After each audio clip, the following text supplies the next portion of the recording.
Hello everybody, and thank you for joining me on my tutorial where I will walk you through how to paint a Pikachu using watercolors. I'm going to take you through step-by-step instructions from sketching it out to adding the watercolors. For a full list of everything you need to get started, be sure to check out the video description below. Alright, so we're going to start by sketching him out. So you'll want to decide the approximate size of how big he'll be on the page. So I'm going to draw loose shapes for the head first. So these don't have to be perfect. So I'll make his head about this big, and then he's gonna have his arm waving up and his body will be about this big. So this just lets me know that it's not gonna be too large on the page, and then we can start adding the detail. So for the head shape, we're gonna keep the drawing fairly light. So the head is wide on the top, so you wanna make sort of a rainbow shape with a bit of a squared off corner. So it's like a soft corner.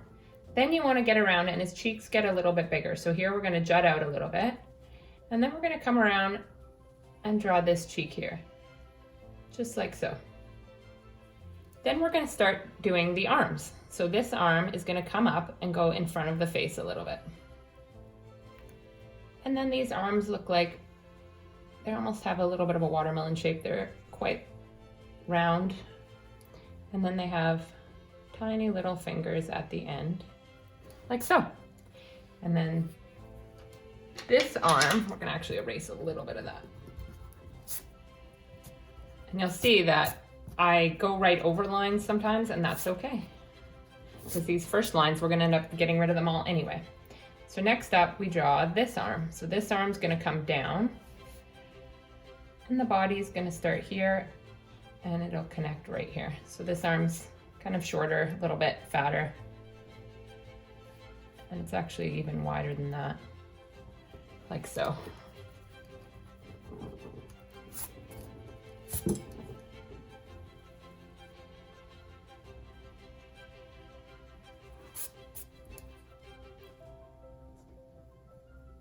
All right, so next up, we're going to draw the body.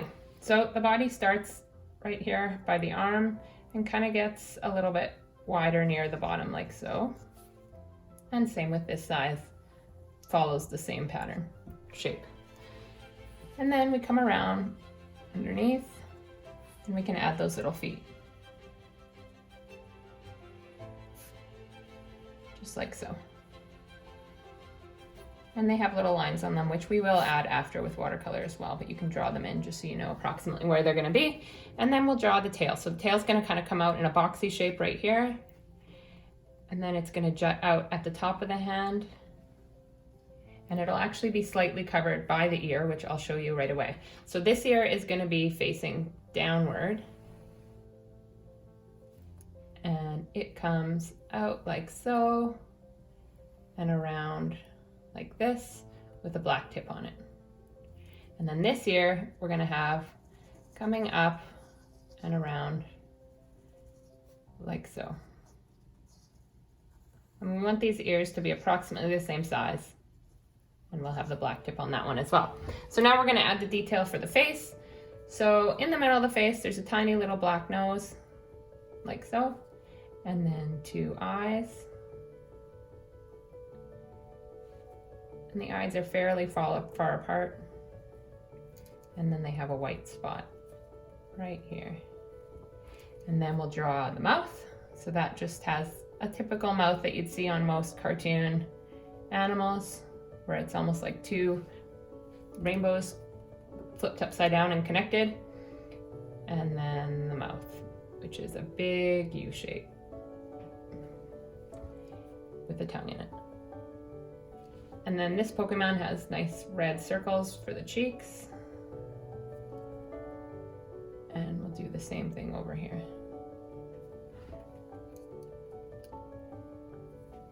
All right, so now I'm just gonna look at it and see where I need to adjust. So I notice this arm's actually a little bit big, so we're gonna adjust that.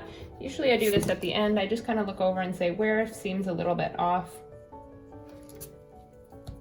But you can redo it many times. Pause the video, play around, get it just perfect. So I think that looks pretty good. So this tail actually connects here. And I think we're ready to start adding some color. Actually, I'm gonna make this a little bit wider. Just like so. All right, so we're ready to start adding some color. We're gonna start with the yellow. So I'm going to use my angle brush. If you have a round brush, sort of similar to this, that works as well. Whatever you have on hand is great.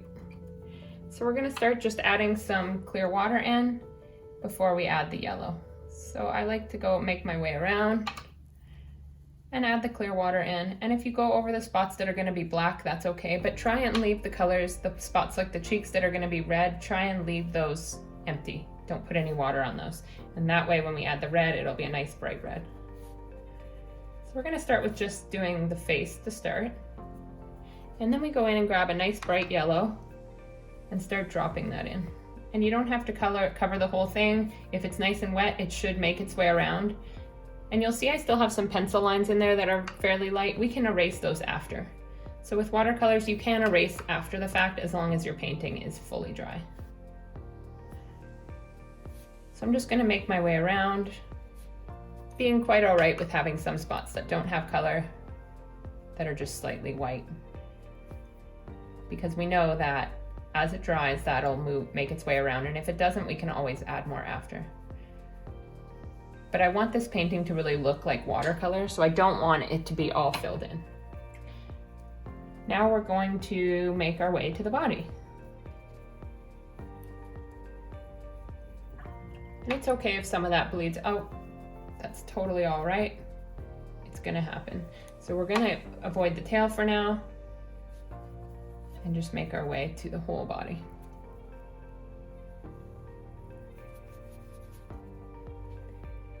And if you find that you're a little bit slower at filling in the shape of the Pikachu, just take your time and do smaller sections. It's totally up to you. That's the beauty of video, is you can always pause it and catch up. So I'm gonna use a finer brush now, but you can stay with your bigger brush if it's easier for you. And I'm just gonna go in and start adding, more yellow.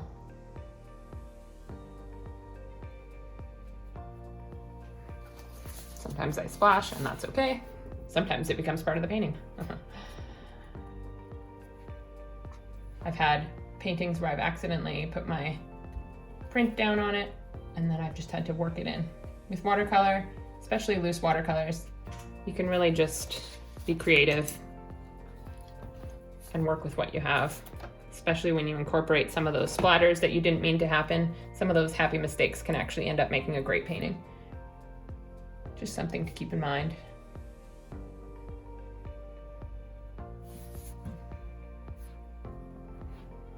All right, and as this painting dries, it will lighten up. So that's also something to keep in mind, is it's gonna look a little bit dark at first. And you'll see it's not bleeding here. That's because this foot has already dried. So where it's dried, you can just color in. You just won't get this effect. So I'm gonna go up and do a bit more on the head, because I'm noticing the head is drying up, and I'd like to just add a tiny bit more color up here. Just like so. So that's about how we want it to look. We want to have these areas that are lighter and the areas that are darker. So we're gonna go and do the ears now, and I'm okay with it bleeding into the ears, as you can see.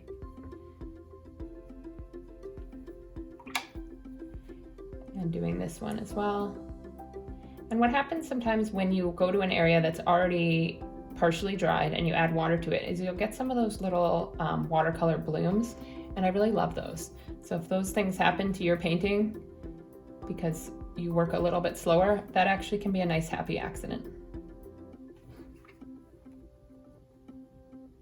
I find with watercolor, anything that makes it look more watery is actually quite beautiful. All right, last but not least, we're just gonna fill in the tail.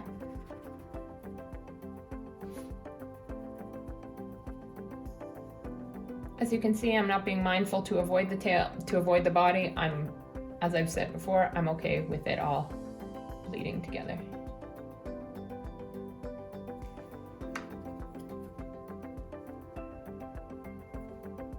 All right. So I think that looks pretty great. Now, all I'm gonna do is in the areas that are still wet, I'm gonna take a wider brush like so, And I'm gonna take a little bit of yellow on it, and I'm just gonna add a few splatters right now while it's still wet, just to add a bit more variation on it. I like the effect it gives. We're actually gonna be adding a background here, so don't do too much that bleeds outside. Do a little bit, because I'm gonna add a little bit of teal in the background. But this is fun in certain areas. So you can see I'm not doing everywhere, I'm just doing certain parts. And if you take just clear water and go like this over top, the areas that are still wet will actually kind of go out and bleed into that clear water. And if it's not doing it enough for your liking, feel free to take some yellow and add it on top. I'm going a little bit crazier than I said I would, but it's just too fun. All right. So we're gonna let this fully dry, and then when I come back, I'll show you how to do the next coat. So now that the first coat is dry, we can go in and add some details. We're gonna do the red in the cheeks to start, and I'm using a fairly fine brush. Any small brush you have should work well. And I'm just gonna go in and add some red, and I'm not doing clear water first for this layer. I'm just gonna go in and draw that red, and try and get your red as strong and vibrant as possible. I'm often asked how my colors are so vibrant. Part of it is buying good quality watercolors, but part of it is just keeping them nice and wet and mushing the brush around in the color quite a bit so that it is strong. If you pull from a lot of clear water, you're gonna find that your color isn't quite as vibrant. So don't be afraid to let your palette stay wet for a little bit before you get started. And you'll get those nice vibrant colors like this. So we'll do the mouth as well. I'm gonna do the top part in red and then the bottom part in pink. I just want to keep a fairly steady hand. This part can be a little bit tricky. Take your time. If your painting is dry, that's helpful because then you won't mush your palm down on wet parts.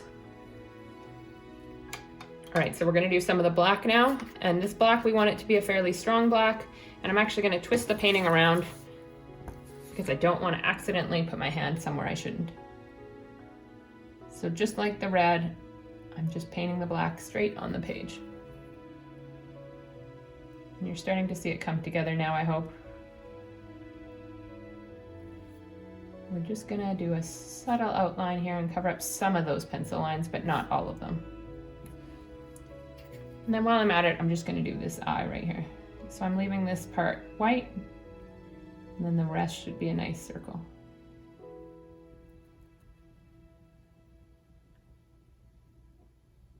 Like so. And you just keep twisting it around to get all those parts that you want. Little black nose.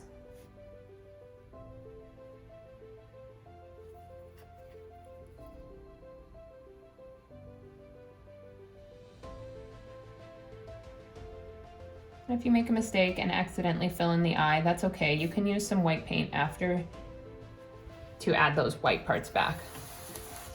Just something that's good to know, especially when you're starting out. Sometimes it's hard to keep your hand steady and you'll accidentally fill in parts you don't mean to. That's okay. White paint can be your friend.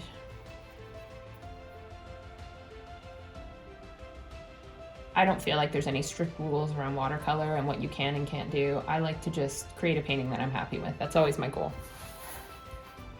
All right, so we're gonna go through now and add some lines where I need them. So just kind of helping to bring out some detail without adding too much. So certain places we really need it. So like the foot here, we really need those lines. But I don't want strong black lines through the whole painting because I do still want it to feel fairly light. So I'm only adding partial. I'm basically letting the brush skip off the page.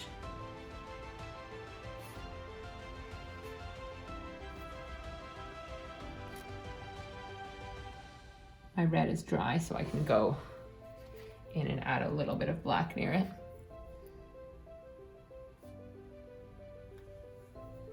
All right, so next up we're gonna do the pink on the mouth. Now if your red is still really wet, I would just save this and do it last. But because I'm not adding a lot of water, mine is fairly dry. All right, so now I'm going to do a few little dark spots. So I'm gonna use my yellow ochre, it's like a dark yellow, to go in and add some shadows. So for instance, here I'm gonna have one, and I'm gonna have one here. And I'll just make my way around everywhere where I wanna have a bit of a shadow. And draw, oops, it's a lot of water. If you have a lot of water, sometimes it'll just take a really long time to dry. So I'm sometimes really mindful of not using too much water. So we're gonna draw a line here.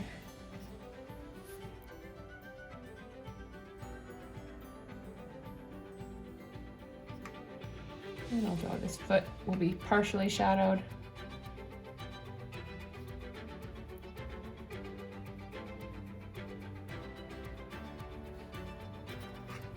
And then maybe just part of the ear.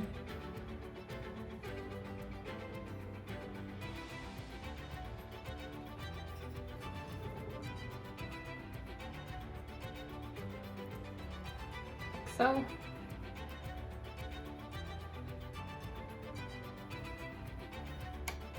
All right, we're almost done.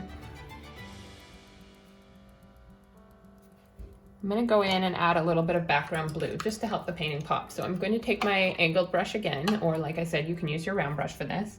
And we're gonna go in and just add a little bit of blobs of clear water right here, maybe a little bit up here. We'll play around and see what looks good. And then I'm gonna take some blue. I'm just gonna drop that in and outline where Pikachu is.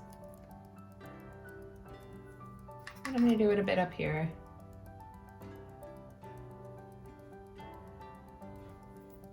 And then I'm feeling like you could use some down here too.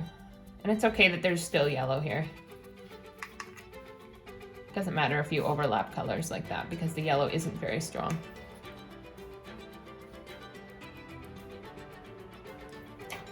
And then I'm gonna go in with my flat brush and I'm gonna add a few little splatters here and there of the teal blue.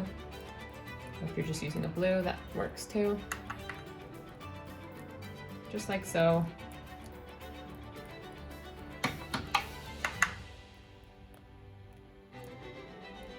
I'm having fun with it, adding quite a bit, maybe a bit of yellow. And then last but not least, this should be dry, so I'm actually gonna go in and outline it a bit. And I'm doing it right away just for the sake of the video, but you might wanna make sure your background is dry before you go in, just so that you don't accidentally press down on color in the background. Just like so. All right, so this painting is all done. Please be sure to hit the like button if you had fun painting with me, and hit the subscribe button for other videos just like this one. Thank you so much for watching.